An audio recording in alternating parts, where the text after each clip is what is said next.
I never thought I'd see Ethan Walsh again. Not after everything. Not after the divorce papers were signed. Not after I changed my locks. Not after I blocked his number for the 100th time. 2 years. 2 entire years of therapy sessions, breathing exercises, and forcing myself to believe that I could exist without looking over my shoulder. 2 years of rebuilding a life that he had systematically dismantled, brick by brick, until I didn't even recognize myself anymore. But there he was, standing in the parking lot of the grocery store on a random Tuesday evening, leaning against my car like he owned it. Like he still owned me. My hands were full of bags. Milk, bread, eggs, the basic things that make you feel normal. And my heart immediately started racing the second I saw his silhouette. That tall frame, that smug posture, that smile that used to make me feel safe, and now only made my stomach turn. I thought about turning around, pretending I didn't see him, maybe hiding in the store until he left. But that would mean leaving my car, leaving my groceries, running away again. And I was so tired of running. "Lena?" he called out, his voice smooth and familiar, like poison wrapped in velvet. Long time no see. I kept walking, keys clutched tight in my hand, trying to steady my breathing. "Ethan, move. That's all you have to say to me?" He pushed off the car and stepped directly into my path, blocking the driver's side door. "After everything we had?" "Everything we had?" I repeated, my voice sharper than I intended. "You mean everything you destroyed?" His jaw tightened, and I saw that flash in his eyes, the one I used to fear, the one that meant I had said something wrong, crossed some invisible line he'd drawn without telling me. "Don't be dramatic. You always did that. Made everything bigger than it was." I tried to sidestep him, but he moved with me, mirroring my movements like this was some kind of dance. My pulse hammered in my ears. The parking lot was mostly empty, just a few scattered cars under the dim yellow lights. No one close enough to hear. No one close enough to care. "Ethan, I'm not doing this. Let me go." "Let you go?" He laughed, a cold, bitter sound. "I already did that, remember? I signed the papers. I let you have your little freedom. And what did you do with it? You look miserable, Lena. You look exactly like I said you would." "I'm fine," I said, even though my hands were shaking so badly I almost dropped the grocery bags. "No, you're not." He stepped closer, so close I could smell the cologne he always wore, the same one that used to linger on my clothes, my hair, my skin. "You think you're better off without me? Look at yourself. Still alone, still broken, still the same scared little girl who couldn't make a single decision without me." I wanted to scream. I wanted to throw the groceries at him and run. But my body felt frozen, trapped between the cars, trapped between the past and the present. He reached out and grabbed my wrist, not hard enough to bruise. He was always careful about that, but firm enough to remind me that he could. "Let go of me." Or what? He leaned in, his face inches from mine, and I hated how small I felt. How powerless. "You gonna call someone?" "Who, Lena?" "You don't have anyone. You never did. That was the problem. You thought you could leave, thought someone would save you. But no one ever does. That's not how the world works." Tears burned at the corners of my eyes, and I hated myself for it. Hated that after all this time, after all the therapy, after all the promises I made to myself. He could still make me cry with just a few words. "Don't cry," he said, his voice dropping to that patronizing tone I remembered too well. "Don't cry. No one ever saves you." That phrase. That cursed, horrible phrase he used to say every time I broke down. Every time I begged him to stop. Every time I thought maybe, just maybe, someone would see what was happening and help me. He would whisper it in my ear, soft and cruel. A reminder that I was utterly alone, I tried to pull my wrist free, but he held on tighter. Ethan, please. Please what? Please leave you alone? Please pretend like you didn't waste years of my life? Please act like you're not still the same pathetic. Let her go. The voice came from behind Ethan, low and calm, but with a weight to it that made the air feel heavier. Ethan froze, his grip on my wrist loosening just slightly. I looked past him and saw a man standing a few feet away, leaning casually against a black Dodge Charger I hadn't noticed before. He was tall, taller than Ethan, with dark hair slicked back, sharp features, and a presence that seemed to fill the entire parking lot, despite his relaxed posture. He wasn't dressed like someone who'd just come from the gym or a quick grocery run.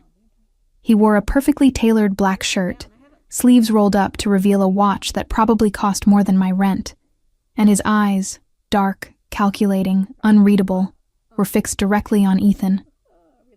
Ethan recovered quickly, plastering on that fake confident smile he used whenever he felt threatened. "This is a private conversation, buddy.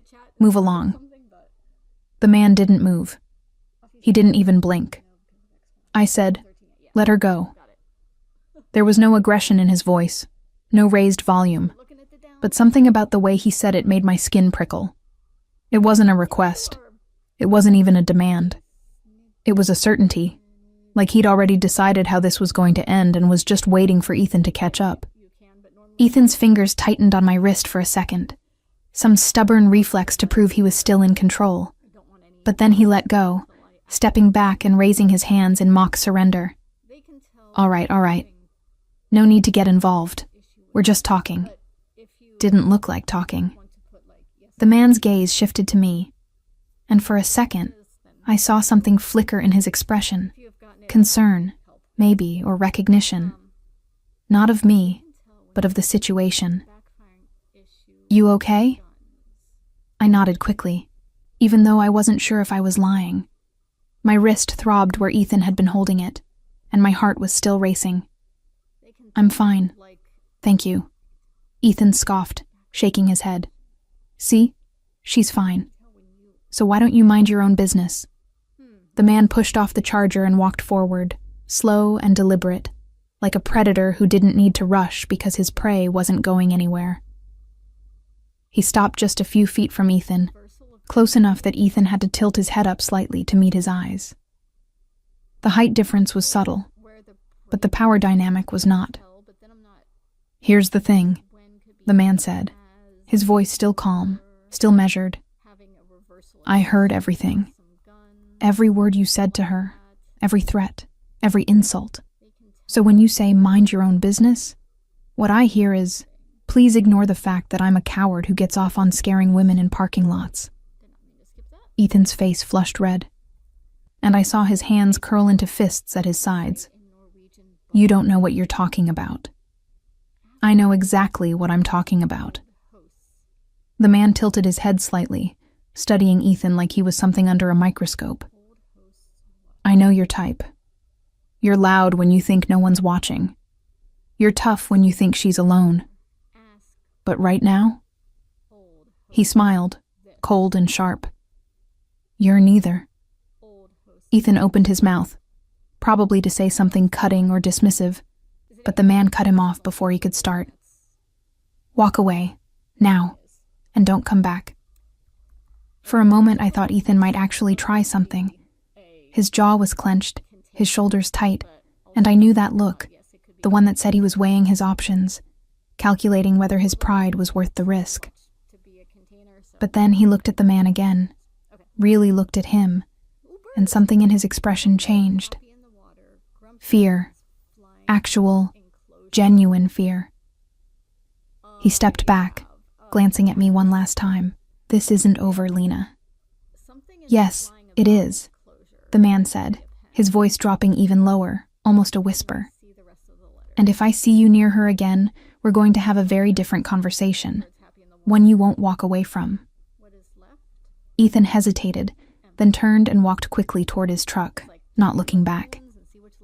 I watched him go, my legs shaking so badly I thought I might collapse.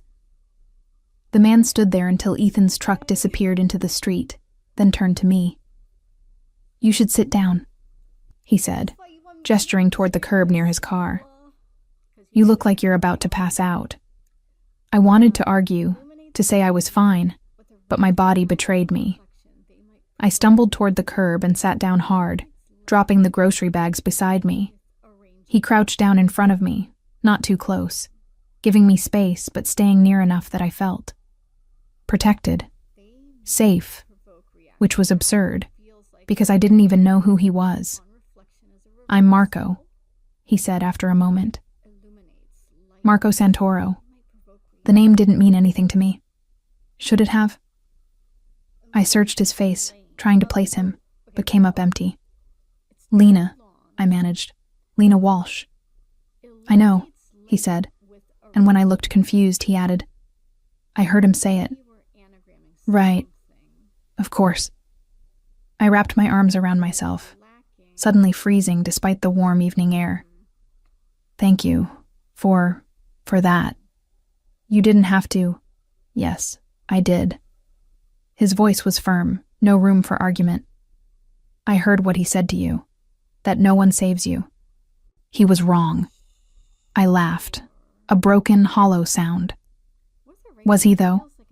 Marco's expression softened, just slightly, and he reached out, not touching me, but pointing to my wrist where Ethan had grabbed me.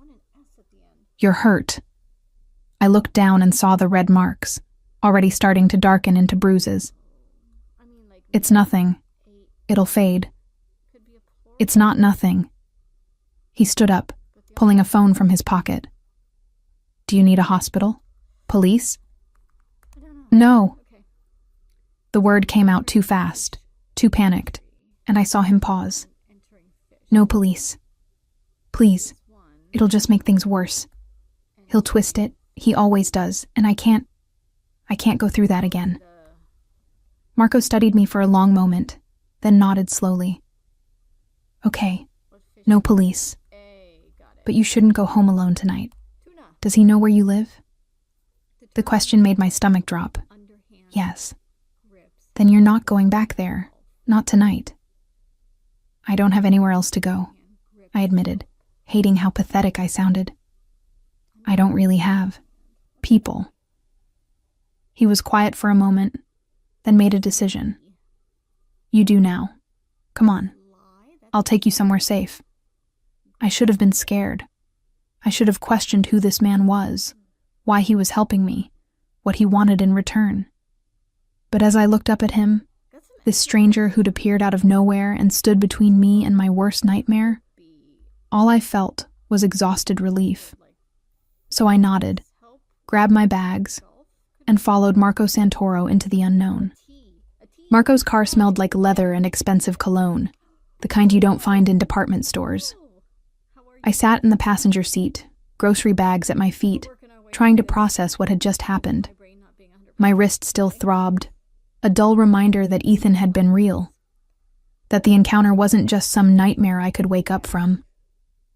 I pressed my thumb against the bruises forming on my skin, feeling the tender spots, grounding myself in the physical pain because the emotional one was too vast to comprehend. "Where are we going?" I finally asked, my voice barely above a whisper. Marco kept his eyes on the road, one hand on the wheel, the other resting casually on the center console. "Somewhere he can't follow, somewhere safe." "You keep saying that. Safe. But I don't even know you." The words came out sharper than I intended, defensive. "For all I know, you could be worse than him." Marco glanced at me, and there was something almost amused in his expression. "Fair point. But if I wanted to hurt you, I wouldn't have bothered with the theatrics in the parking lot." He had a point, twisted as it was. I looked out the window, watching the familiar streets of my neighborhood fade into areas I didn't recognize, nicer areas, quieter, the kind of place where houses had gates and security systems and privacy hedges tall enough to hide entire lives. "I heard everything he said to you," Marco continued after a moment. "That phrase, 'No one ever saves you.' He's used it before, hasn't he?" I didn't answer, but my silence was answer enough. Men like him, Marco said, his voice taking on a harder edge. They're predators. They find someone vulnerable, someone kind, and they systematically break them down until they believe all the lies, until they think they deserve it. And what makes you such an expert? I shot back, still defensive, still trying to find solid ground in a situation that felt like quicksand.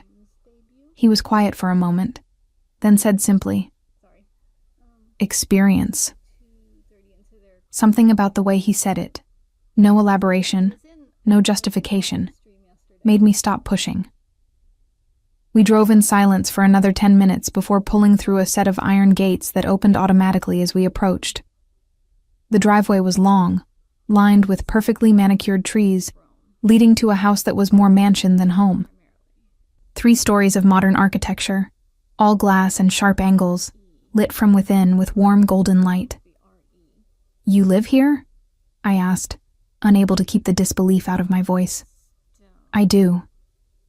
Marco parked near the front entrance and got out, coming around to open my door before I could reach for the handle. It's probably excessive, but it serves its purpose. I stepped out slowly, clutching my grocery bags like they were a lifeline to reality. And what purpose is that? Keeping people out. He gestured toward the house. Come on, you must be exhausted. I was, bone deep, soul-crushing exhausted. The kind of tired that comes from carrying fear for so long you forget what it feels like to put it down. I followed Marco through the front door into an entryway that could have fit my entire apartment. Marble floors, high ceilings, a chandelier that looked like it cost more than my car. Everything was pristine, elegant, and somehow impersonal, like a showroom rather than a home.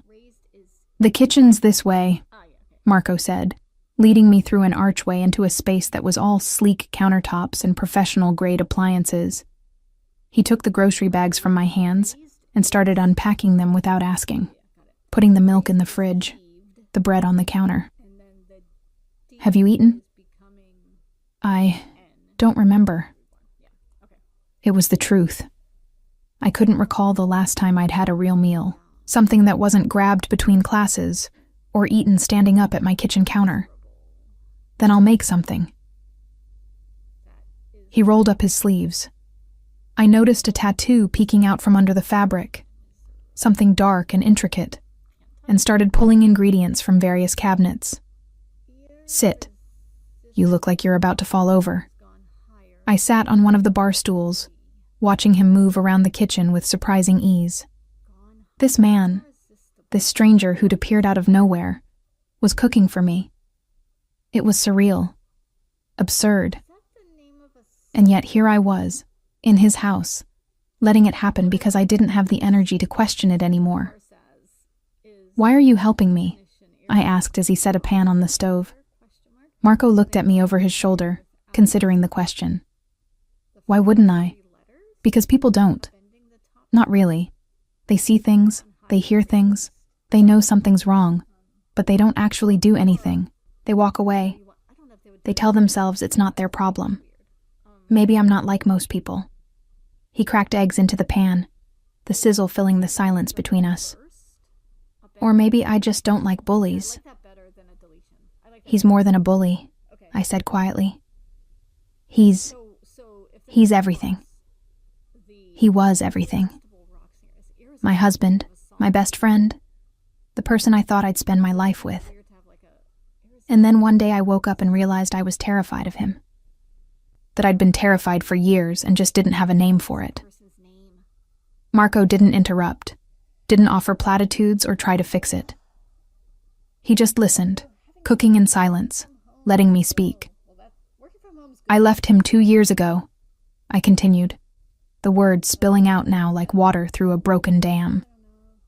Packed a bag while he was at work, took the essentials, and just left. Filed for divorce, changed my number, moved to a different apartment. I thought I was free. But he keeps showing up, keeps finding me, keeps reminding me that I'll never really be rid of him. You will be, Marco said, plating the eggs and sliding them across the counter to me along with toast and fresh fruit. You are. Tonight proved that. Tonight proved nothing except that I'm still weak. I couldn't even tell him to leave me alone without what? Without a stranger intervening? Marco leaned against the counter, arms crossed. Lena, you left him. You divorced him. You built a new life. That's not weakness. That's courage. The fact that he's still trying to tear you down just means he knows you're stronger than him now, and he can't stand it. I picked at the food, my appetite non-existent, but my body grateful for something warm and solid.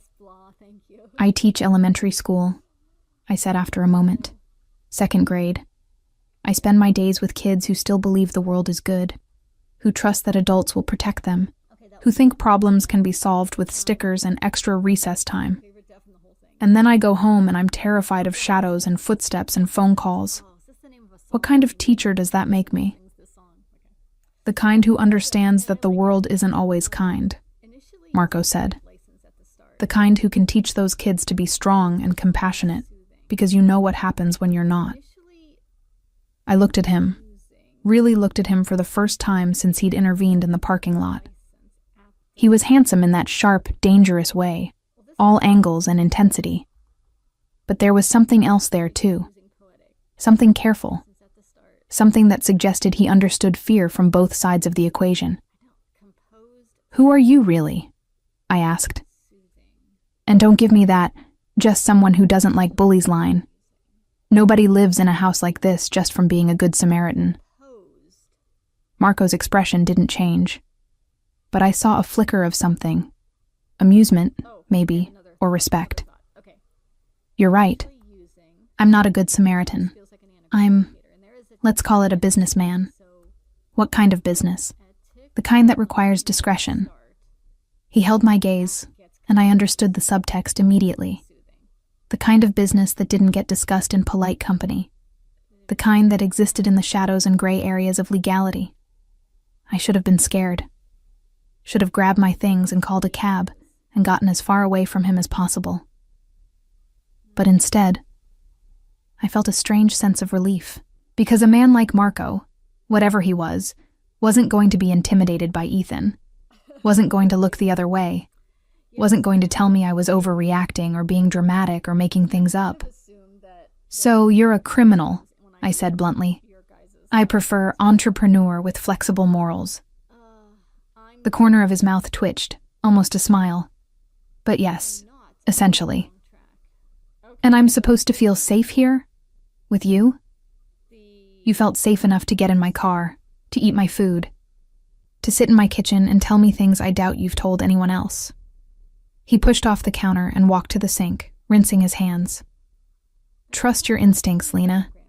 If they're telling you to run, then run. But if they're telling you that maybe, just maybe, you found someone who will actually stand between you and the monsters, then stay. My instincts were a mess. 2 years of Ethan had scrambled them beyond recognition, made me doubt everything I felt, everything I knew.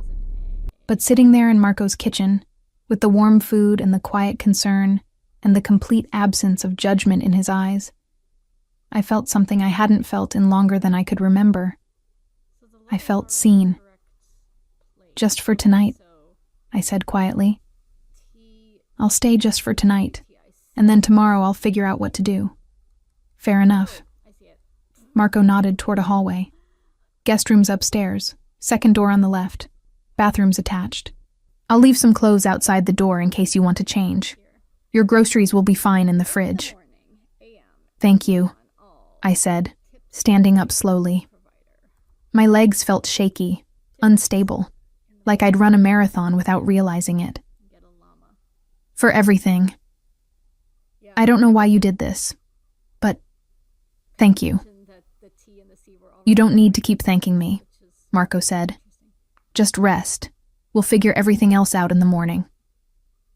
I nodded and made my way upstairs, following his directions to a guest room that was bigger than my entire apartment. The bed looked like something from a luxury hotel, all white linens and plush pillows. The bathroom had a walk-in shower with multiple heads and heated floors. It was almost obscene how nice everything was. I found the clothes Marco had mentioned, a soft t-shirt and clean sweatpants that were about 10 sizes too big, and changed out of my work clothes. When I looked in the mirror, I barely recognized the woman staring back at me, pale, exhausted, scared, but also something else, something like hope. I climbed into the bed, expecting to lie awake for hours replaying the parking lot encounter in my mind. But the moment my head hit the pillow, sleep pulled me under like a wave. Deep, dreamless, uninterrupted sleep. The kind I hadn't experienced in 2 years. Because for the first time since leaving Ethan, I wasn't sleeping alone with the fear that he might find me. I was sleeping in the house of a man who'd heard that fear and decided to do something about it. And somehow, impossibly, that made all the difference. I woke up disoriented, my hand instinctively reaching for the nightstand that wasn't there, the alarm clock that didn't exist in this room. Sunlight streamed through unfamiliar windows, illuminating walls I'd never seen before. For a moment, one horrible, panic-inducing moment, I thought maybe Ethan had found me again, that everything from last night had been a dream, that I'd wake up trapped and alone, and then I remembered. Marco, the parking lot, the mansion, safety. I sat up slowly, taking in the guest room in daylight. It was even more luxurious than I'd realized last night. All neutral tones and expensive furniture. My work clothes were folded neatly on a chair by the door, and beside them sat a tray with coffee, fresh pastries, and a note in clean masculine handwriting. Didn't want to wake you. Help yourself to anything. M. I stared at that note for a long time, trying to reconcile the man who'd written it with everything I thought I knew about dangerous people. Ethan had been dangerous in that subtle, insidious way, the kind that crept up on you until you were trapped. But Marco was dangerous in a completely different way, open about it, honest, which somehow made it less terrifying and more complicated. I took the coffee. Perfect temperature, cream no sugar, exactly how I liked it, even though I'd never told him, and wandered to the window. The view overlooked a massive backyard, with a pool, garden, and what looked like a security perimeter, disguised as decorative fencing. Everything was pristine, controlled, protected. Like Marco's entire life was designed to keep chaos at bay. After drinking the coffee and eating one of the pastries, some kind of almond croissant that probably cost more than my weekly grocery budget, I changed back into my work clothes and ventured downstairs. The house was quiet, almost eerily so. I followed the scent of more coffee to the kitchen, where I found Marco sitting at the counter with a laptop, wearing reading glasses that somehow made him look both more human and more intimidating. "Good morning," he said without looking up.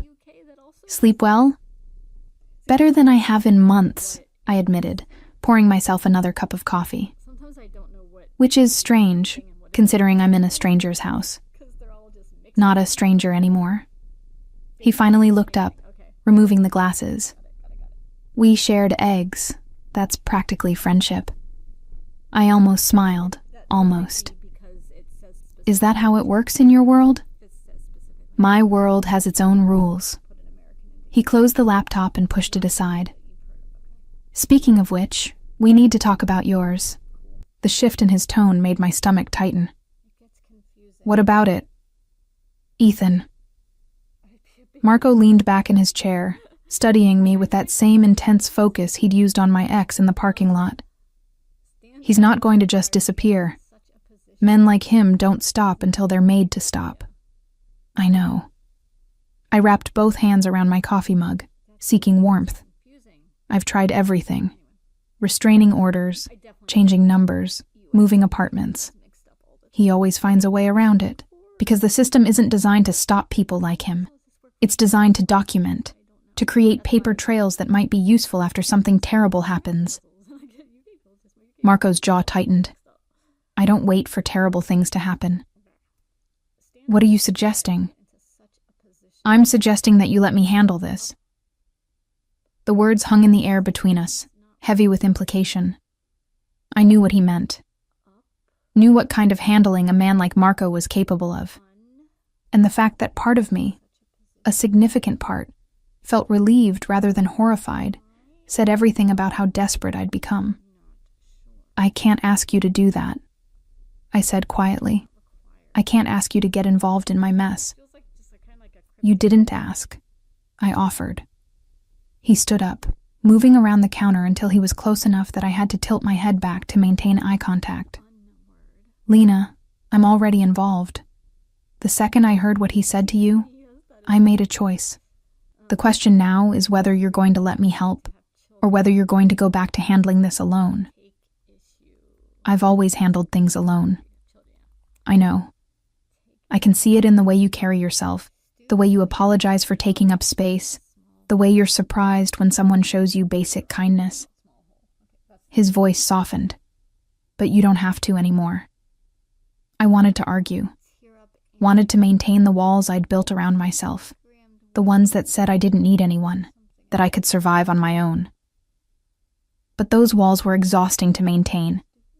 And standing here in Marco's kitchen, with his steady presence and his unwavering certainty, I felt them starting to crack. What would handling it even look like? I asked. For now, making sure he knows you're not alone, that there are consequences if he comes near you. Marco reached for his phone and pulled up something on the screen. I've already had my people look into him. Ethan Walsh, 33, works in sales for a medical supply company. Decent salary, no criminal record, but multiple complaints filed by ex-girlfriends over the years. All dropped, all swept under the rug. You researched him? When? Last night while you were sleeping. I wanted to know what we were dealing with. He showed me the phone screen, a comprehensive profile of Ethan that included employment history, financial records, social media accounts, and more. He's not as invisible as he thinks he is. I stared at the information, feeling a mix of violation and validation. This is illegal, isn't it? Accessing all of this? Extremely. Marco pocketed the phone again. But effective. I should be concerned about that. Should be, yes. Are you? I thought about it. Really thought about it. And the truth was, no, I wasn't concerned. I was grateful. Because for the first time in 2 years, someone was taking my fears seriously. Someone was doing something instead of just sympathizing. No, I admitted. I'm not.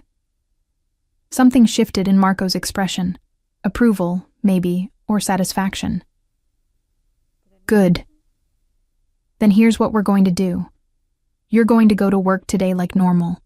I'm going to have someone watching your classroom, your car, your apartment building. If Ethan shows up anywhere near you, we'll know. You're going to have me followed? I'm going to have you protected. There's a difference. He moved back to his side of the counter, creating distance but maintaining that sense of control. And tonight, you're going to come back here, not to your apartment. Marco, I can't just move into your house. Why not? Because it's insane. Because I have a life, a routine, responsibilities. I can't just hide here forever. I'm not asking you to hide. I'm asking you to be smart. His voice took on that harder edge again. Ethan knows where you live. He's shown he's willing to confront you in public places. He's escalating. And you being in that apartment alone makes you an easy target. I hated that he was right. Hated that my independence, the thing I'd fought so hard to reclaim, was now the thing putting me in danger. How long? Until he backs off, or until we make him back off. And if he doesn't? Marco's expression went cold, distant. Then we moved to more permanent solutions. I should have pressed him on that. Should have demanded to know exactly what permanent solutions meant. But I was tired of fighting battles alone. Tired of being strong when what I really wanted was to feel safe. So instead, I just nodded. Okay, one more night. But I need to go to my apartment and get some things. Clothes, work supplies, lesson plans. I'll take you, after your shift ends. Marco glanced at his watch, some complicated piece of machinery that probably cost more than my annual salary. You should get ready. School starts in an hour. He was right. I should go. Resume my normal life, pretend everything was fine, teach my second graders about fractions and spelling and the importance of raising your hand before speaking. But standing there in his kitchen, wearing yesterday's clothes, drinking his expensive coffee, I felt a strange reluctance to leave. Because leaving meant going back to the real world, and the real world was where Ethan lived. Hey, Marco said, his voice gentle. You'll be fine. I promise. You can't promise that. Watch me. There was something in his eyes. Determination, certainty, maybe even a hint of possessiveness that made me believe him. Made me think that maybe, just maybe, he could do the impossible. That he could keep me safe in a way the police couldn't. The courts wouldn't. And Ethan never had. So I finished my coffee, gathered my things, and let Marco drive me to school in his ridiculous black Charger that turned every head on the street. He parked a block away from the building, close enough to be accessible, far enough to not draw attention, and walked me to the entrance like it was the most natural thing in the world. Remember, he said as I reached for the door. Someone's watching. If anything feels off, you call me immediately. He pressed a card into my hand with a single phone number printed on it. No name, no other information. Just 10 digits that somehow represented safety. Thank you, I said, pocketing the card. For all of this. I still don't understand why, but thank you. Marco smiled, a real smile this time, not the cold, calculated ones from before. Maybe I just don't like seeing good people suffer. Or maybe you're more complicated than you pretend to be. Maybe. He glanced at the school building, then back at me. Go teach your kids. I'll see you tonight. I watched him walk back to his car, watched him drive away, and then turned to face my day. 22 7-year-olds who needed spelling tests and math problems and someone to believe in. And somewhere out there, a man watching the building to make sure my ex-husband didn't show up to destroy what little normalcy I had left. My life had become a surreal contradiction. Violence and kindness, danger and protection, fear, and something that felt dangerously close to trust. And as I walked into my classroom and greeted my students with the brightest smile I could manage, I realized I had no idea which emotion would win. But for the first time in a long time, I was willing to find out. The school day passed in a blur of multiplication tables, reading circles, and a minor crisis when Emma Martinez decided that sharing crayons was communism and refused to participate in art class. By 3 o'clock, I was exhausted in that specific way that comes from managing 22 tiny humans while simultaneously scanning every doorway and window for signs of Ethan. He didn't show, but I felt him everywhere. In the shadow that passed by the classroom window during recess, in the unfamiliar car parked across the street during lunch, in the phone call to the main office that turned out to be a parent asking about the holiday concert. Every moment was hypervigilance disguised as normalcy, and it was exhausting. When the final bell rang, and my students scattered to their buses and parents, I sat at my desk for a long moment, just breathing. The card Marco had given me sat in my pocket, a physical reminder that someone was watching, someone cared, someone had promised to keep me safe. I pulled it out and stared at the number, my thumb hovering over my phone's keypad. I didn't need to call. Nothing had happened. But the urge to hear his voice, to confirm that last night wasn't some elaborate dream, overwhelmed my common sense. I dialed. He answered on the first ring. Everything okay? Yes. Fine. I paused, feeling foolish. I made it through the day. I know. I've been getting updates. His voice was warm, amused. Emma Martinez and the crayon controversy was particularly entertaining. I sat up straighter. You've been what? Watching. Like I said I would. There's a man in a gray sedan who's been parked across from your school all day. One of mine. He's very good at crossword puzzles, apparently. I looked out the window and, sure enough, spotted the gray sedan. A man in sunglasses sat in the driver's seat, completely inconspicuous, except now that I knew to look for him. The idea that someone had been watching me all day should have felt invasive, creepy even. Instead, it felt comforting. I'm ready to go to my apartment, I said, to pick up my things. I'm 5 minutes away. Stay inside until I text you. He hung up before I could respond, leaving me staring at my phone in a mix of frustration and fascination. Marco Santoro was not a man who asked permission or sought consensus. He identified problems and solved them. End of discussion. It should have bothered me more than it did. True to his word, my phone buzzed exactly 4 minutes later. Outside, blue sedan today. Don't want to attract attention. I gathered my bag and lesson plans, locked up my classroom, and headed to the front entrance. The gray sedan was gone, replaced by an unremarkable blue Toyota that somehow radiated expensive underneath its ordinary exterior.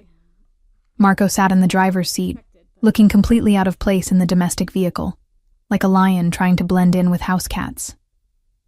Nice car, I said, sliding into the passenger seat. Borrowed it from one of my guys. The Charger attracts too much attention. He pulled into traffic smoothly. What's your address? I gave it to him, then added, You probably already know it. I do, but it's polite to ask. He glanced at me, something almost playful in his expression. How were your kids today, besides the crayon communist? The question surprised me. Most people glazed over when I talked about teaching, offering perfunctory, that's nice responses before changing the subject.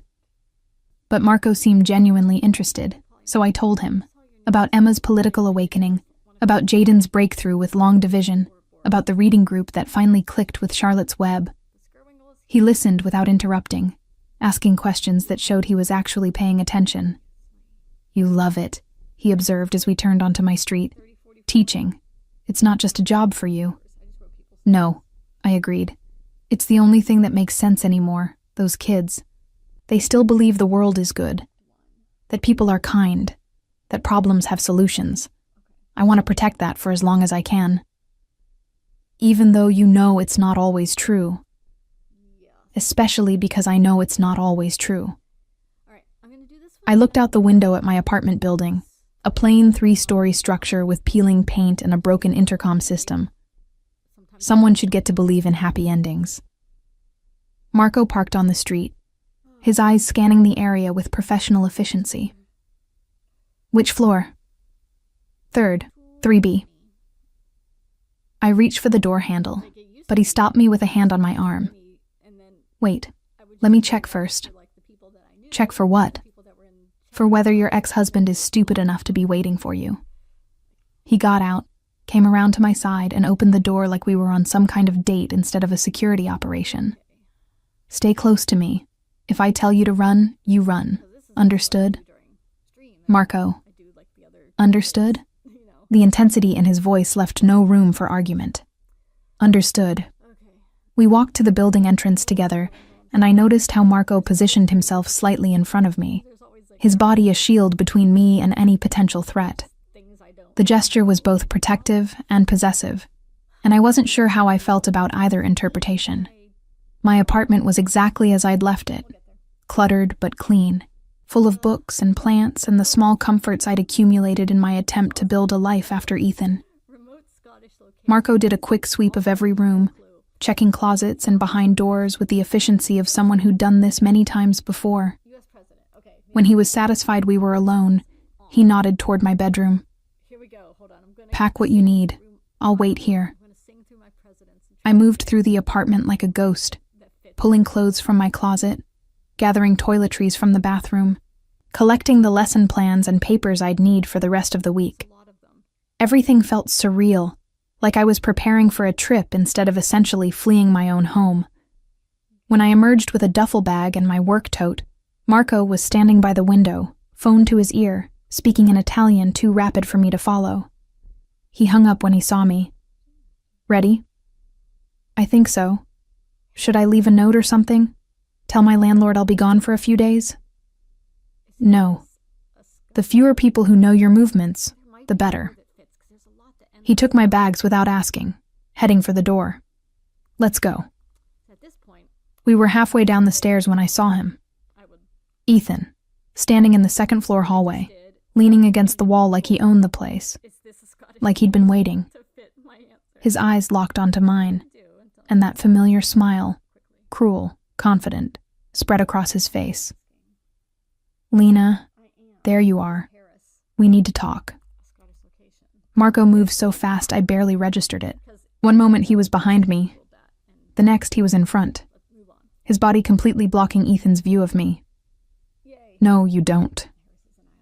Ethan's smile faltered when he registered Marco, recognition flashing across his face. You, the parking lot guy. What are you, her new boyfriend? That was fast. I'm someone who keeps his promises. Marco's voice was dangerously calm. And I promise that if you came near her again, we'd have a different kind of conversation. This is my ex-wife's building. I have every right to be here. Actually, you don't. There's a restraining order that says otherwise. Marco took a step forward, and despite Ethan's attempt to look unbothered, I saw him flinch. You violated it by being here. That's a criminal offense. Would you like me to call the police, or would you prefer to leave on your own? She doesn't need a bodyguard. She needs to stop being dramatic, and she doesn't need anything from you. Marco's voice dropped to something I'd never heard before.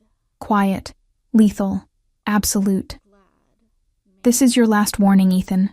Walk away, delete her number, forget she exists, because if I see you near her school, near her apartment, near any place she goes, I won't call the police. I'll handle it myself. And trust me, you don't want that. Ethan tried to maintain his bravado, tried to look like he wasn't intimidated, but his hands were shaking. You can't threaten me. I'll press charges. You'll do nothing. Marco pulled out his phone and showed Ethan the screen. That's your car 2 blocks away. That's your license plate. That's you entering this building 16 minutes ago. I have time-stamped photos, witness statements, and a very expensive lawyer who loves restraining order violations. So let me be clear. Press whatever charges you want. I have an alibi for every second of today and more evidence of your harassment than you can imagine. I watched Ethan's face cycle through emotions. Anger, fear, confusion, more fear. He looked at me, trying to find some weakness, some opening. Lena, you don't need to do this. We can talk like adults. No, I heard myself say, my voice steadier than I expected. We can't. We're done talking, Ethan. We've been done for 2 years. Leave me alone. You heard her. Marco handed me my bags and gestured toward the stairs. Get in the car. I'll be right behind you. I wanted to stay, wanted to see how this ended, but something in Marco's expression told me this was not negotiable. So I walked past Ethan, gave him as wide a berth as possible, and hurried down the stairs. Behind me, I heard Marco's voice, low and intense, saying something I couldn't quite make out. Then footsteps. Marco's measured and calm, followed by Ethan's, rapid and retreating in the opposite direction.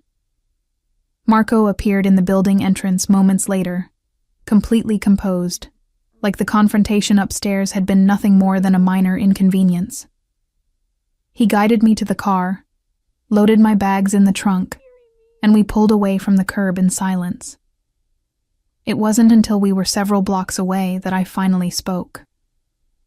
"What did you say to him?" "After I left?" "Nothing he didn't need to hear."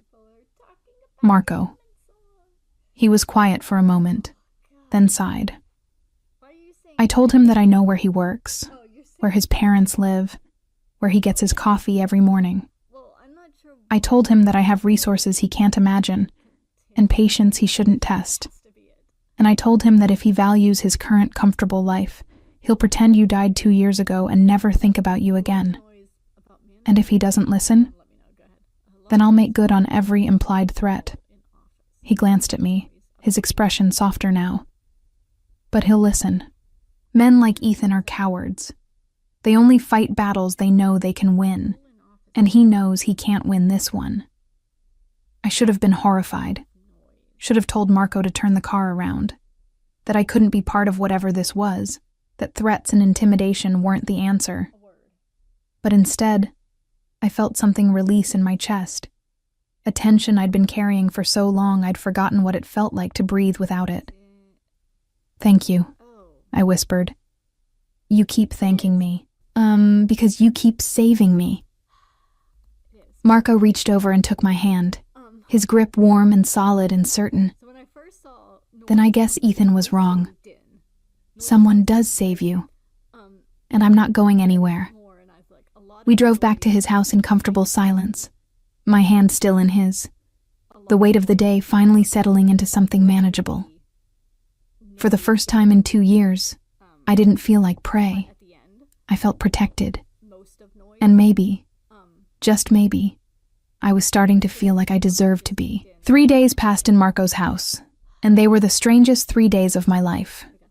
Peaceful, quiet, almost normal. I'd wake up to coffee already made, breakfast laid out, and Marco working at his laptop in the kitchen like a regular person doing regular things. We'd talk about mundane subjects, movies, books, the absurdity of 24-hour news cycles. He'd drive me to school, pick me up, check in throughout the day with texts that were somehow both protective and respectful of my space. "How's the crayon communist?" he'd ask. Or, "Did Jaden finally understand division?" Or simply, "You good? Always. You good?" And I'd respond honestly, because lying to Marco felt impossible. "Yes," I'd type back. "I'm good." The thing was, I actually was good. For the first time in years, I wasn't looking over my shoulder every 5 minutes, wasn't jumping at unexpected sounds, wasn't planning escape routes from every room I entered.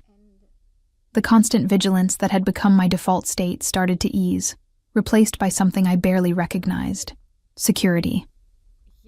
But on the 4th night, everything changed.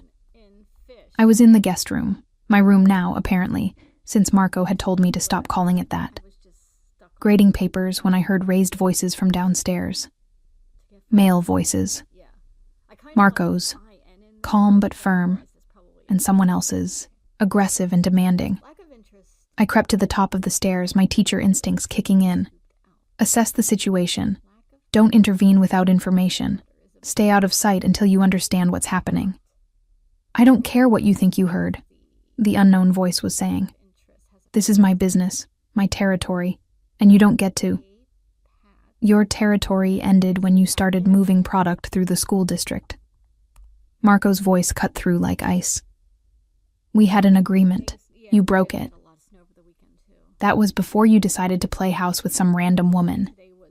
People are talking, Marco, saying you're going soft. People can say whatever they want. I'm not interested in their opinions." "Well, you should be. Because the second they think you're weak, the second they think you care more about your little girlfriend than the family business, we're all vulnerable.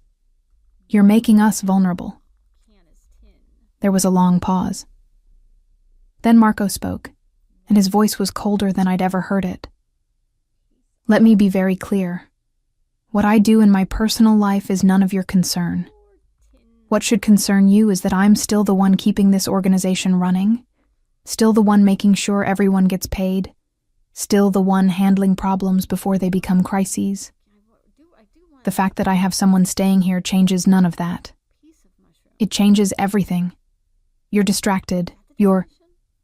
I'm done with this conversation. Footsteps, heading toward the door.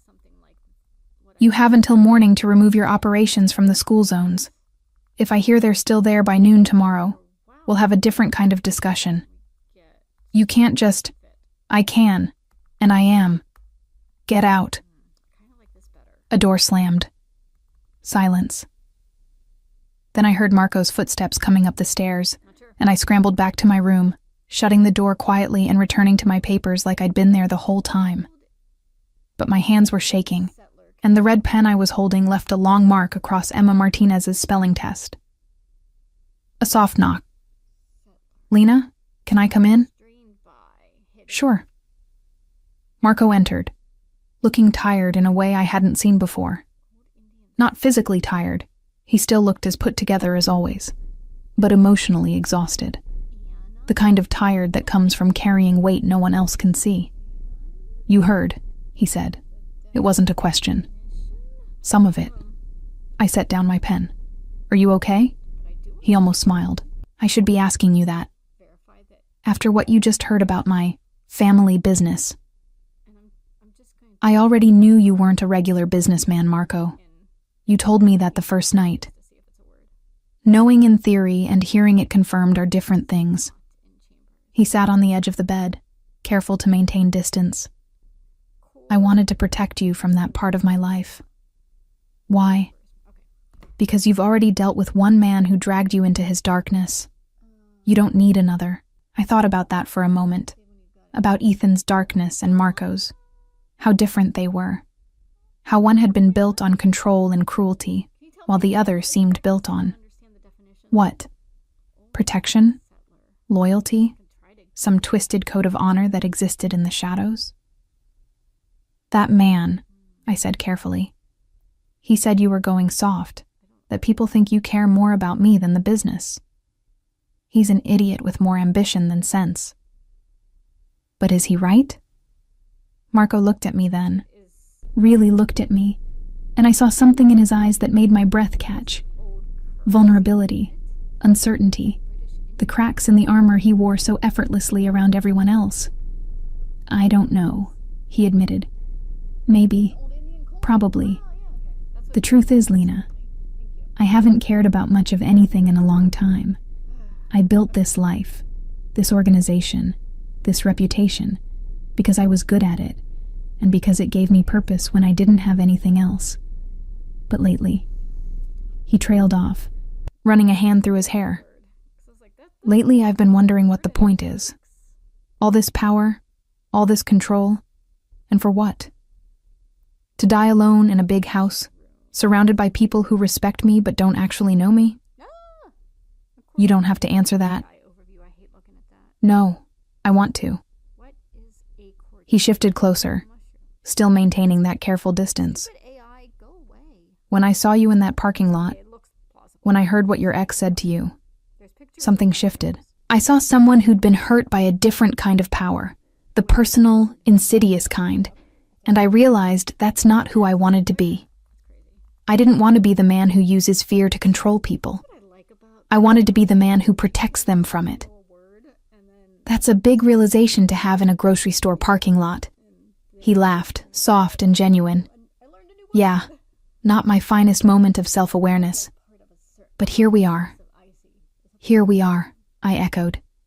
Then, before I could stop myself, are you really going soft? Probably. Is that a problem? I thought about it.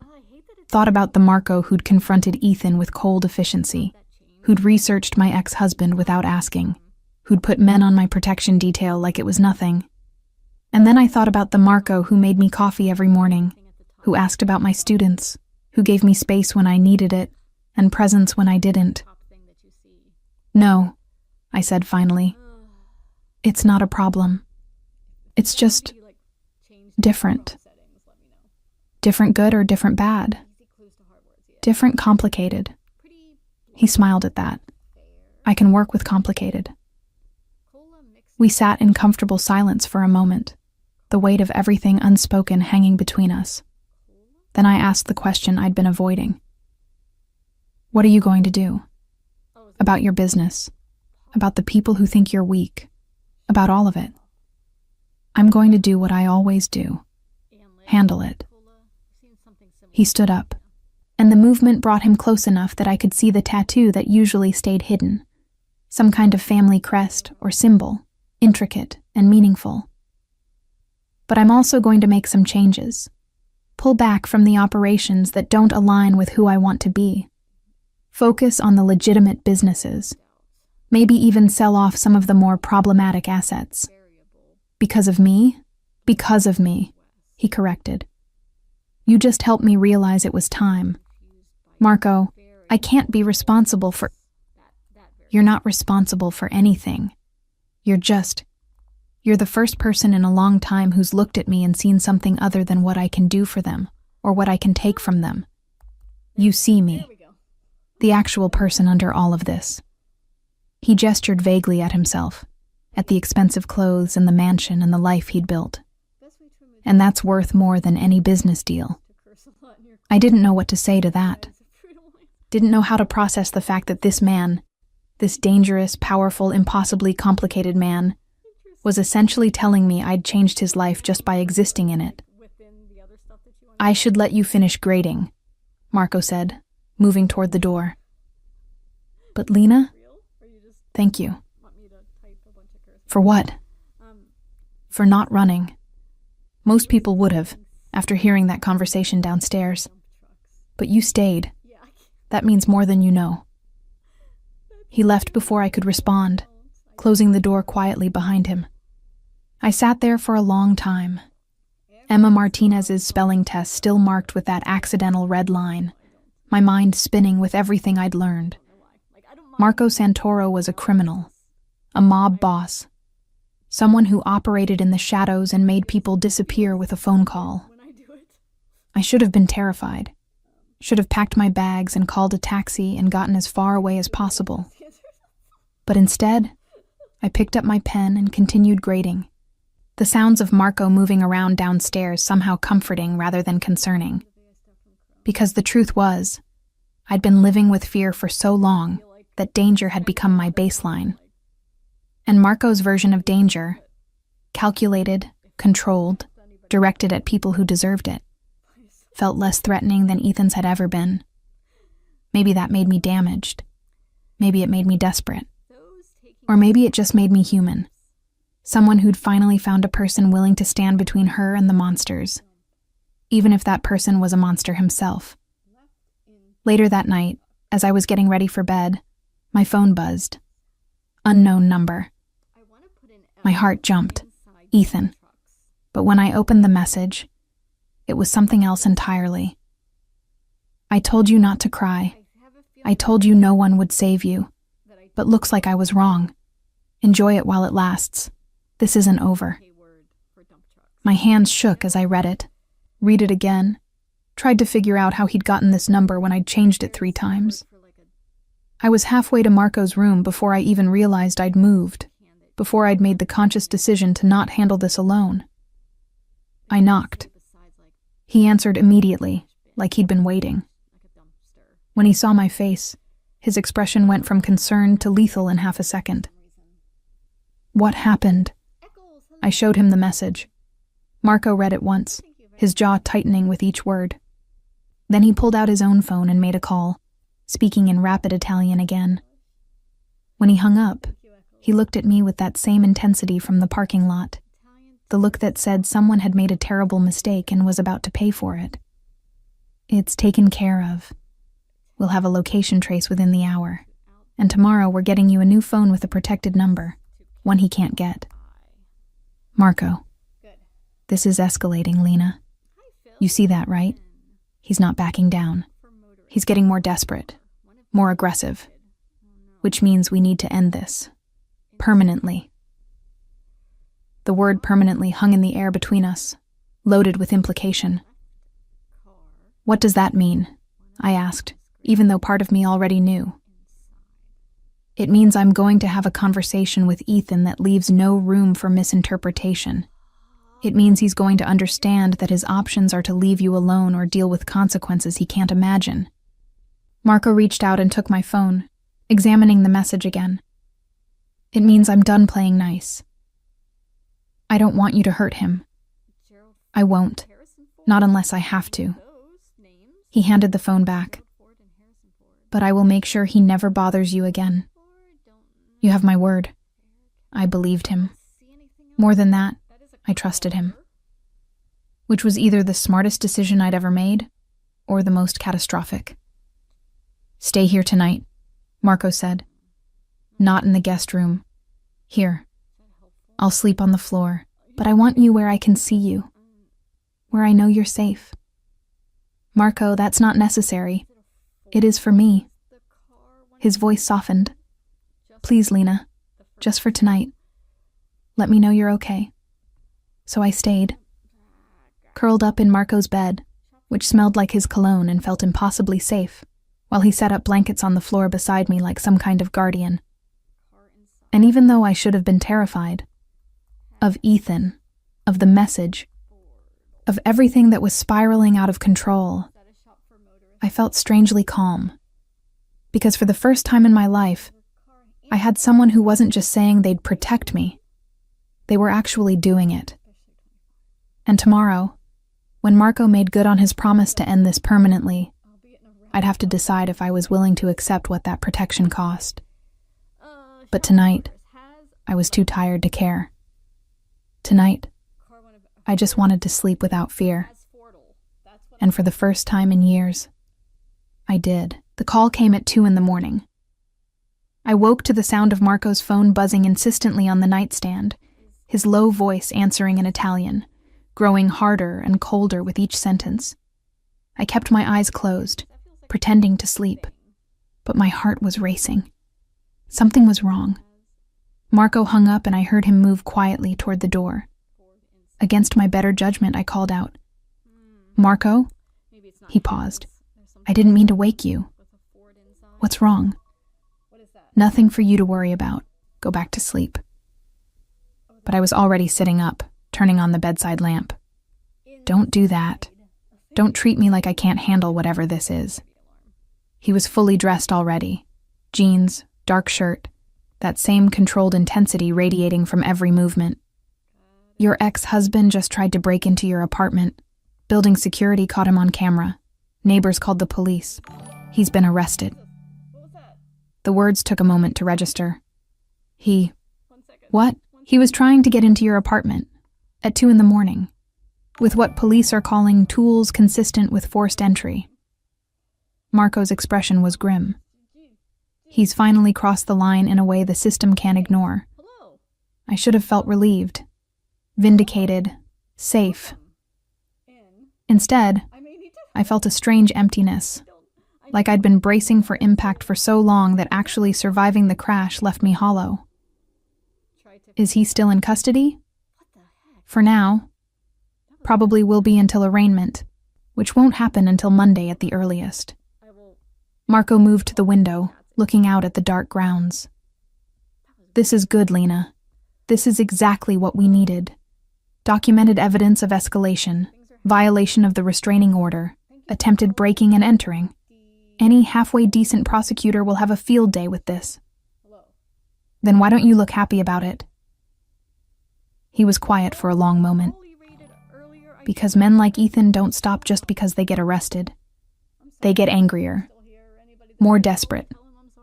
And when they get out, and they always get out eventually, they come back worse than before. "So what are you saying?" "I'm saying we need a permanent solution, not violence," he added quickly, seeing my expression. "But something that ensures he never comes near you again. Legal, binding, and backed up by enough evidence that he'd be insane to violate it." "Like what?" "Like a deal. One where he agrees to stay away from you in exchange for not having certain information about his life become public. Information about tax fraud, about embezzlement from his company, about... You've been investigating him. Extensively. And your ex-husband is not nearly as clean as he pretends to be.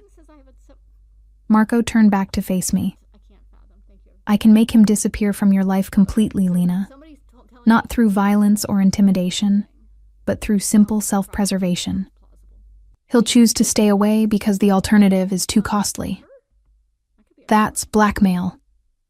That's leverage. There's a difference. Is there, though? Marco walked over and sat on the edge of the bed, close enough that I could see the exhaustion in his eyes. I've done a lot of things I'm not proud of. Built a life on choices that most people would condemn. But everything I've done in the past week, every decision I've made regarding your ex-husband, has been about protecting you, not about power or control or proving anything, just about making sure you can live without fear. I know, I said quietly, and that's what scares me. What do you mean? I mean that I'm starting to depend on you, to need you in a way that feels dangerous. Because what happens when you get tired of this? When protecting me becomes inconvenient, or boring, or just another obligation? What happens when I'm not a project anymore, Marco? Do I go back to being alone, except now I won't know how to function without you? He was silent for a long moment, processing my words. Then he reached out slowly, giving me time to pull away, and took my hand. You're not a project. You're not an obligation. He paused, searching for the right words. You're the first thing I've cared about in years that isn't about business or family or maintaining power. You're just you. And that's enough. It shouldn't be. I'm a mess. I'm damaged and scared, and I can't even check my own mail without having a panic attack. I'm not some prize you won by saving me. I don't want a prize. I want. He stopped, seeming to struggle with something. Then, almost reluctantly, I want you to stay. Not because you're afraid of Ethan, not because you need protection, but because you want to. Because when this is all over and he's gone and you're safe, you'll choose to be here anyway. My breath caught. Marco, I know it's too soon. I know you're still recovering from everything he put you through. I'm not asking for anything right now. I'm just... He squeezed my hand gently. I'm just telling you that when you're ready, if you're ever ready, I'll be here. Not as your protector. Just as... me. I didn't know what to say to that. Didn't know how to reconcile the Marco who ordered people around and made criminals disappear with the Marco who was sitting on my bed at 2 a.m, holding my hand like it was something precious. What if I'm never ready? I asked. What if Ethan broke something in me that can't be fixed? Then we'll figure it out together. Or we won't, and we'll stay friends. Or we won't even be that, and I'll still make sure you're safe because that's what decent people do for each other. He smiled slightly. I'm not Ethan, Lena. I'm not going to punish you for not giving me what I want. Whatever happens between us, or doesn't happen, you'll still have a place here for as long as you need it. The sincerity in his voice broke something open in my chest. Before I could stop myself, I was crying. Not the scared, panicked tears from the parking lot, but something deeper. Relief, maybe.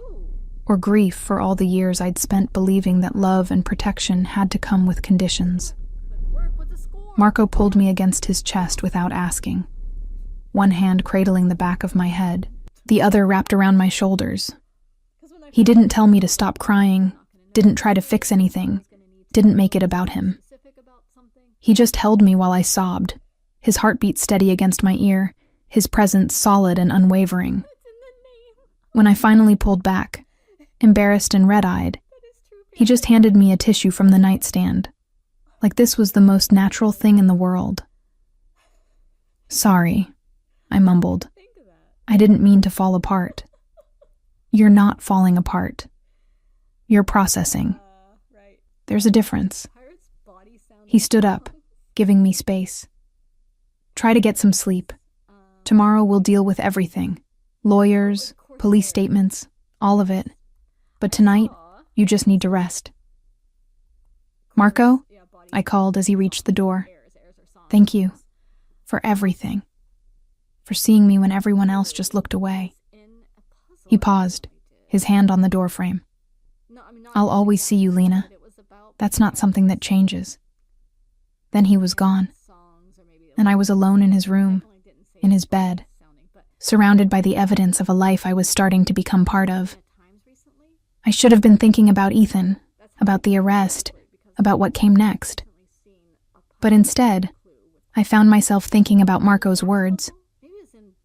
I'll always see you. It was the opposite of everything Ethan had said, everything he'd made me believe.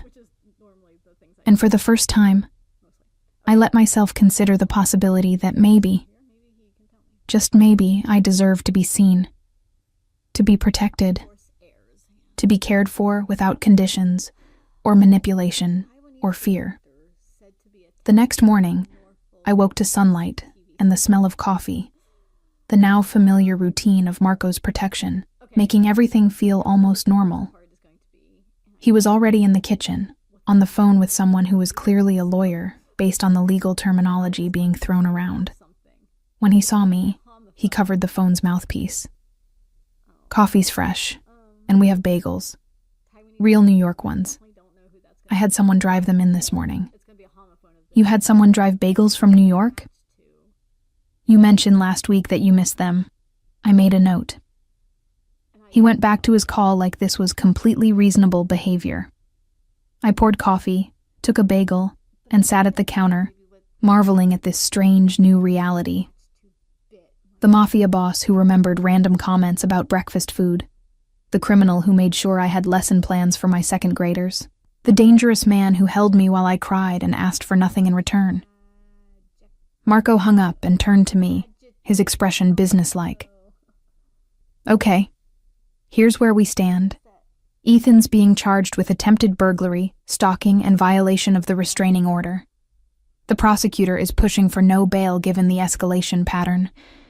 My lawyers have provided them with additional documentation of his harassment, all legally obtained. He added, seeing my expression.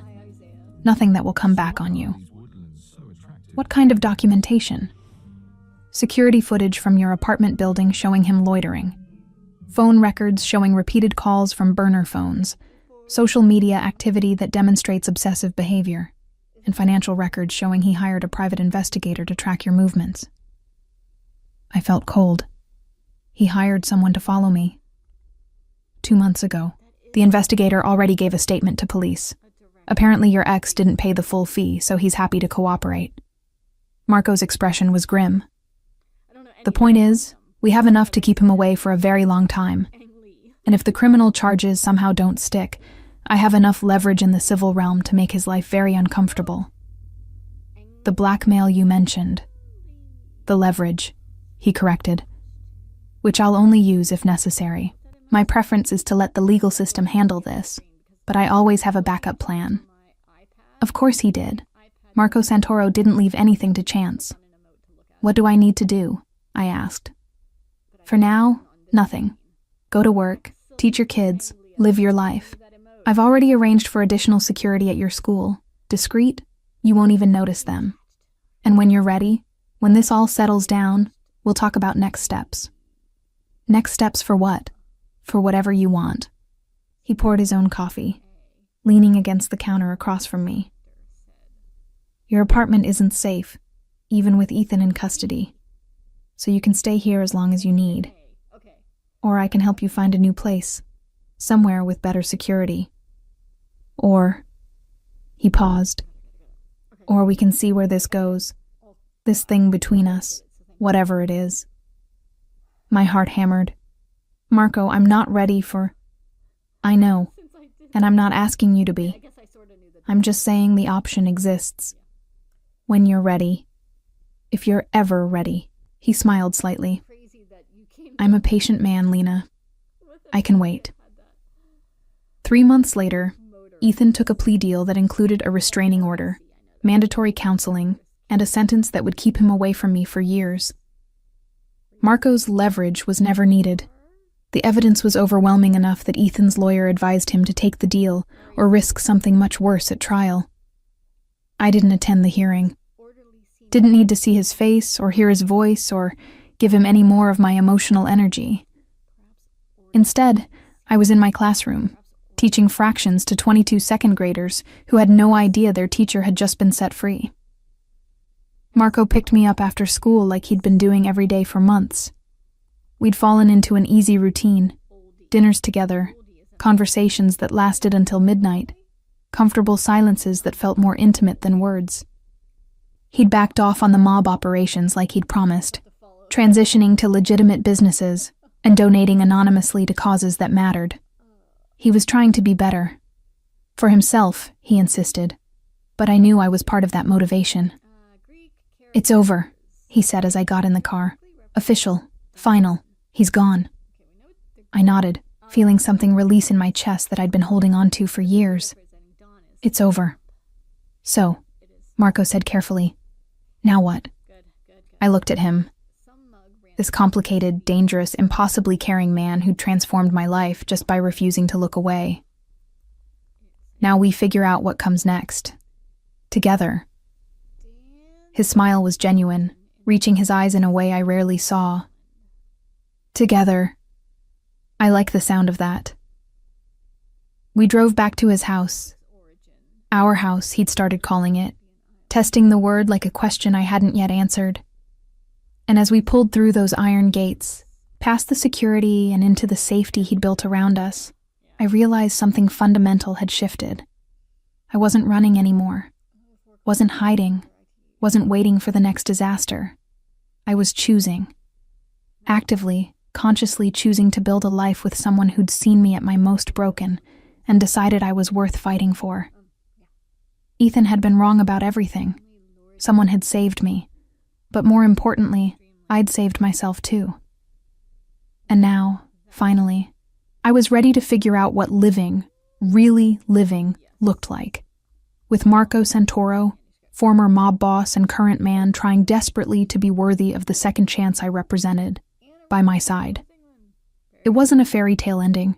It was messy and complicated, and built on a foundation of trauma and transformation. But it was real. It was mine. And for the first time in longer than I could remember, that was enough.